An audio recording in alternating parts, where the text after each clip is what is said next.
যে আমলটা নবীজি জীবনে একবারও ছাড়েন নাই, ম্যাক্সিমাম মানুষ জীবনে একবারও করেন নাই।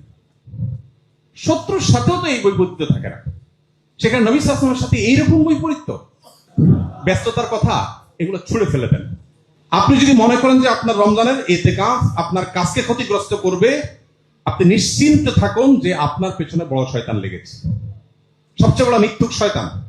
আমার কোনো ক্ষতি হবে না, যদি ক্ষতি হয় ইতিকাফ না করলে চেয়ে বেশি ক্ষতি হতে পারে। এটা ডিসিশনের ব্যাপার যে আমি ইতিকাফ করবো, সব আগে ভাগে গোছায় নেবো, কিচ্ছু হবে না। আপনি মরে গেলে কিচ্ছু থেমে থাকবে না, সব চলবে। অতএব ইতিকাফ করবো তো ইনশাআল্লাহ। 3টা আমল, আরাফাতের দোয়া, ইতিকাফের স্বাদ আর সিজদার দোয়া, এই 3টা জিনিসকে পৃথিবীর কোনো কিছুর সাথে আপনি কম্পেয়ার করতে পারবেন না, কোনো কিছুর সাথে।